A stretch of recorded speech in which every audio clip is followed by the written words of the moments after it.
ഒറ്റ രാത്രി കൊണ്ട് ഒരു ഗ്രാമം ഒട്ടാകെ വിധവകളാവുക. ഇത് നടക്കുന്നത് തമിഴ്നാട്ടിലെ കൂവകത്താണ്. ചൈത്രമാസത്തിൽ 18 ദിവസം നീണ്ടു നിൽക്കുന്ന ആഘോഷങ്ങളാണ് കൂത്താണ്ടവർ ക്ഷേത്രത്തിൽ നടക്കുക. അപ്പൊ ഇതിന്റെ പിന്നിൽ ഒരു മിത്തുണ്ട്. മിത്ത് ഞാൻ പറയുന്നില്ല, ഒരു കഥയുണ്ട്. എന്താന്ന് വെച്ചാൽ മഹാഭാരത യുദ്ധം നടക്കുകയാണ്, പാണ്ഡവർ തോറ്റുകൊണ്ടിരിക്കുകയാണ്. ആ സമയത്ത് ഇവര് കാളിദേവിയെ ഉപാസിക്കും. അപ്പൊ കാളി പ്രത്യക്ഷപ്പെട്ടിട്ട് പറയും, എനിക്കൊരു ഉത്തമ പുരുഷനെ ബലി നൽകിയാൽ നിങ്ങൾക്ക് ജയിക്കാൻ പറ്റുന്നു.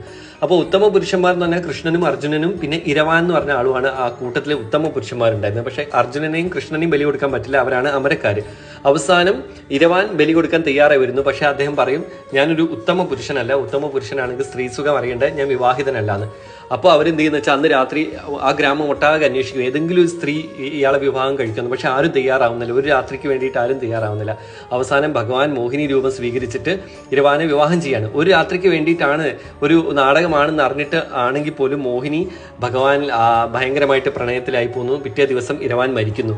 അപ്പോൾ ആ ഒരു കോൺസെപ്റ്റ്, ഇരവാനാണ് തമിഴ്നാട്ടിലെ അറവാൻ, അറവാന്റെ ഭാര്യമാരാണ് അറവാണികൾ. അപ്പോൾ ഈ അറവാണി എന്നുള്ളത് ഒരു തെറിയായിട്ട് ഇവിടെ യൂസ് ചെയ്യുകയാണെങ്കിലും തമിഴ്നാട്ടിൽ അതിന് ഭയങ്കരമായിട്ടുള്ള ദൈവീകമായ പരിവേഷം കൊടുക്കുന്നുണ്ട്.